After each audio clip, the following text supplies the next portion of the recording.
Então vamos lá. Kelsen, ele estabelece que o direito do Kelsen é um juízo hipotético condicional. Dispor de fazer ou não fazer algo será seguido a uma medida coercitiva. Tá? Mas vamos lembrar, é um juízo hipotético condicional. Mesmo que Kelsen sendo positivista ou normativista, em algum momento ele vai falar para a gente assim: a Constituição vale o Casqueiro, vale a norma. Mas mesmo antes de escrever a Constituição, ela nasce de alguma coisa, ele nasce do seio de valores sociais, do seio valorativo da sociedade. Falando em Kelsen, sua teoria tem 3 premissas. Aqui é só lembrar, tá? Porque aqui a gente está falando dos positivistas na dogmática jurídica. Teoria pura do direito é essencialmente uma teoria. Seu objeto é responder a seguinte pergunta: o que é o direito? E não o comportamento da sociedade. Primeira premissa de Kelsen é responder o que é o direito. Ponto. Tá? Segunda premissa: trata-se de uma teoria de direito positivo. Essa teoria tem como preocupação exclusiva as leis e as normas. Ela deixa de lado valores éticos, valores morais, ideológicos, políticos, metafísicos, religiosos, teológicos. Direito é uma teoria de direito positivo. Ela olha para a lei e para a norma. Para a norma escrita. Não olha para a norma comportamental, não olha para a norma social, não olha para a norma ética, não olha para a norma religiosa. Tá? Ela olha para a norma escrita. Essencialmente é uma teoria. Premissa 1. Premissa 2. Ela olha para o direito positivo. Premissa 3. É uma teoria pura do direito positivo. Ela tem uma tese de neutralidade do direito. Que o direito ele não puxaria, o direito enquanto ciência pura, ele não favorece nenhuma classe, ele não favorece nenhuma pessoa, nenhum grupo exclusivamente. É uma teoria pura. O direito ele é para a sociedade. Ou deveria ser. Tá bom? Relação de compatibilidade vertical. É só um nome bonito para a gente falar da hierarquia vertical da norma. Lembra? Constituição, leis e normas gerais. Deixa eu ir do outro quadro antes de ler esse aqui. Pode tirar foto. Beleza? Então vamos lá. Esse é o quadrinho que Kelsen nunca fez triângulo, lembra? Eu falei para vocês. Tá? É o triângulo da compatibilidade vertical da norma. A norma tem que ser compatível com a Constituição. Tem a Constituição, as leis infraconstitucionais têm que ser compatíveis com a Constituição. Se não forem, são inconstitucionais. Se forem inconstitucionais, não estão dentro do ordenamento jurídico. Se está fora, não atende premissa de existência e validade. Lembram disso? Falamos num outro momento. E os regulamentos têm que estar dentro das leis, eles têm que respeitar as leis que respeitam a Constituição. A premissa, a norma hipotética fundamental é a premissa de existência da Constituição. É a única projeção dos valores sociais sobre a norma. O que deu origem à Constituição? Qual a mola de origem da Constituição? Volta para cá. Kelsen propõe um verdadeiro escalonamento normativo ao qual os doutrinadores do direito passaram a chamar de verticalidade hierárquica. Uma norma constitui fundamento de validade da outra, quando uma norma é hierarquicamente inferior, busca sua validade na superior. E essa na seguinte até que se chegue à Constituição. A Constituição é o fundamento de validade de todo o sistema jurídico. A norma suprema e de maior autoridade. Por fim, a Constituição busca seu fundamento de validade na norma hipotética fundamental, Grund norme. É como se fosse uma norma de fundo. É como se fosse um pano de fundo da Constituição, que são os valores sociais expressos na Constituição, mas ainda assim valores sociais. Exemplificativamente, os regulamentos, normas infralegais, assim como os contratos que nós pactuamos, tá? A gente estava falando aqui, a gente estava falando de contratualismo, a gente estava falando de o tratado sai caro, muitas vezes. Tá? O combinado muitas vezes sai caro. Nós vamos colocar que agora não vamos fazer um contrato que vai ser caro, não. A gente estabelece um aluguel. O prazo mínimo do contrato de aluguel não residencial é de 60 meses. Tem gente que faz por menos. Aí tem que interpretar o contrato da maneira mais benéfica, que a parte do suficiente, fala com o professor de direito contratual. Mas um contrato comercial é de no mínimo 60 meses. Por quê? É pago entre a gente, mas tem que respeitar a lei do inquilinato. E a lei do inquilinato tem que respeitar a Constituição, que vai respeitar o direito de propriedade, uso social da propriedade, etc. e tal. Deu para pegar essa ideia? Então, ó, regulamentos ou normas infralegais, assim como os contratos, vão retirar o seu fundamento de validade das leis, por sua vez, as leis vão buscar fundamento de validade na Constituição do país e esta deve retirar seu fundamento de validade da norma hipotética fundamental, que seria a Constituição ideal aceita pela opinião pública. Um conceito de norma hipotética fundamental é polêmico. O que é polêmico? Porque Kelsen olha para a teoria por direito. O direito como direito, o direito como uma ciência pura, o direito como uma ciência pautada no normativismo. Mas quando a gente olha para a lei só pela lei, sem buscar um fundamento de validade, o preceito de justiça pode não ser alcançado. Beleza, gente? O que a gente precisa saber? Compatibilidade vertical. Normas inferiores buscam premissa de validade nas normas superiores. E as premissas de Kelsen. A primeira é uma teoria. A segunda, de direito positivo, de direito escrito. E a terceira, tese de neutralidade do direito. O direito em si deve ser vivo. 3 premissas de Kelsen. Tá? É uma teoria. 2 estão no nome do livro. É uma teoria. Primeira premissa, trata de uma teoria. Segunda premissa, teoria pura, do positivismo puro. E terceira, neutralidade. O direito não tem que ficar puxando sardinha para quem quer que o seja. Tranquilo, gente?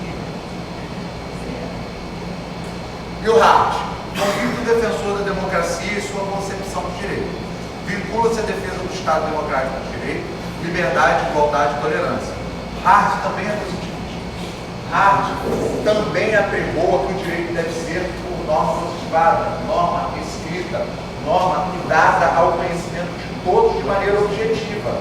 Só que Hart coloca que o direito não serve à sua função social se ele não olha para os limites da sociedade. Tá? Hart elaborou uma teoria definida como sociologia descritiva. A autoridade da lei é social, critério último de validade do sistema jurídico. Não é uma norma jurídica, nem uma norma pressuposta conforme a formulação do Kelsen, mas uma regra social. Hart já está mais próximo da formulação do direito como nós nos conhecemos hoje, que existe apenas porque realmente é praticada, visto porque é usada para orientar a conduta. Já ouviram falar de uma expressão assim: ah, tal norma caiu em desuso, tal lei caiu em desuso? Talvez o pessoal do primeiro período só não, mas eventualmente nós temos normas que podem ser utilizadas por algum motivo. Era dito há algum tempo que a norma do jogo do lixo caiu em desuso. Não, não caiu em desuso, tá? Mas por quê? Porque ela tem todas as características do desuso da norma. Só não caiu em desuso porque é norma de caráter criminal, de natureza criminal. Trata-se de delito. Então o delito não pode cair em desuso. Não pode falar em desuso para delito. Mas tem todas as características. Por quê? Vamos lá. Só eu vou falar, tá? Você conhece alguém que joga no lixo? Conhece? Vocês conhecem, com certeza. Vocês conhecem. Absoluto.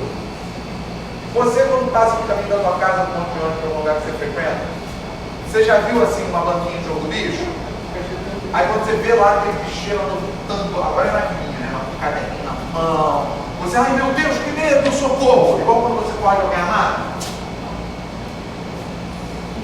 Se teu avô virar para você hoje e falar assim, ó, vai dar leão. Nem sei o número do leão, mas eu jogo, né?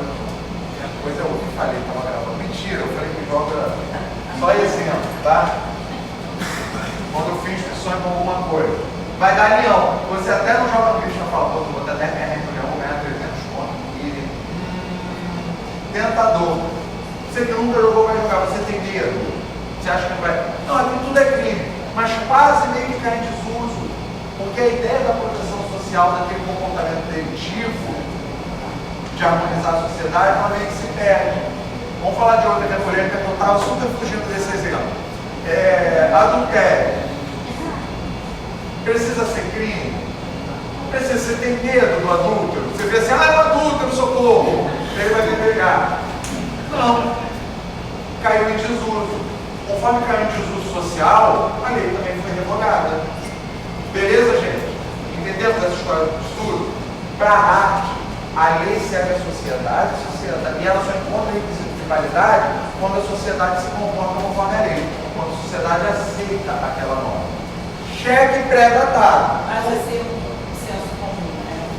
Então, é menos senso comum e mais costume. Porque senso comum muitas vezes não encontra lá com costume, mas a gente está falando de requisito de validade.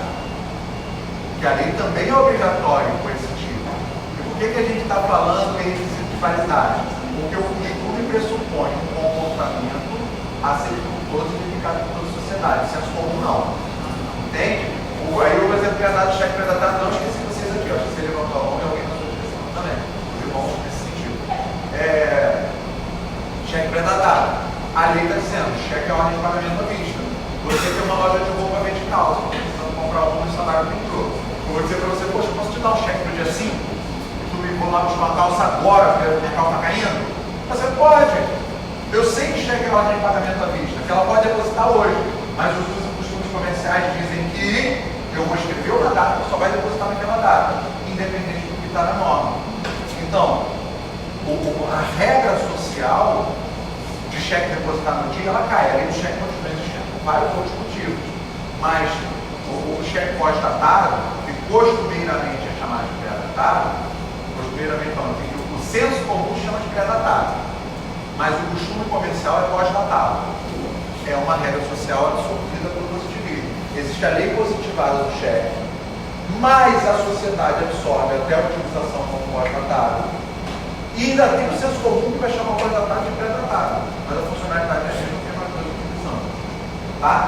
Como você disse, o senso comum, ele não encontra normalmente requisito de validade na aplicação pelo outro. Você tem que afastar um pouco do senso comum. Tá? O jurista tem que afastar essa ideia de senso comum dele. Ela vai ter lugar no direito? Lá no direito penal para tentar aumentar certos comportamentos, mas aí é uma outra questão completamente diferente, tá? De percepção social do comportamento. Até aqui, beleza, gente? Eu sei que vocês estão igual escola americana, super fechando o bolso e tal. Bora? É porque deu a nossa hora agora, né? Tem que fazer a chamada, tá todo mundo se coçando. Estou indo para correr nela, né? Eu estou ficando aqui só porque eu não quero ser reprovado, porque eu quero correr, tá? Então, gente, ó, só para fechar aqui o Hart, tá? Porque tem duas características. Sua teoria geral, pois busca explicar qualquer sistema jurídico. E a segunda é uma teoria descritiva, pois ela busca explicar a estrutura do direito, assim como seu funcionamento, sem considerar a justificação moral, mas ela descreve esses conceitos, tá? Então são regras primárias e secundárias. A primeira, tá? Então, é parecidinho com aulas. A primeira, o direito vai prever uma obrigação. E dessa obrigação, depreender-serão 3 outras regras secundárias, que vão ser de alteração, modificação, julgamento, adjudicação e reconhecimento. Lembra? No Hart eu tenho comando, dever, sanção. Toca o carrinho. Eu tenho pena. Eu tenho punição. O Hart já fala, calma, a sociedade não é beligerante. A sociedade precisa da premissa que vai alterar, não modificar, adjudicar ou reconhecer. Eu tenho, a pessoa quer casar. Pô, não é uma sanção, para alguns pode até ser uma punição. Mas, não é para ser, né? Então eu tenho a premissa obrigacional, 2 pessoas que não sejam casadas, que queiram lá, vão fazer um contratozinho para poder prever o casamento sob certos regimes de bem. Consequência, reconhecimento da união conjugal, a alteração do estado civil. E se divorciar? Julgamento de certas regras que vão depender. Percebem que aquelas regras que estavam lá no Austin, elas se aperfeiçoam no Kelsen, que estabelece a teoria pura do direito, estabelece a normatização, a positivação do direito, e a interpretação desse direito positivado, ele encontra aquele acolhimento aqui no Hart, quando ele fala que tem que ser observada a natureza de utilização da norma para a sociedade. Que ela tem que ser absorvida pela sociedade. Se não for absorvida, vai ser expurgada.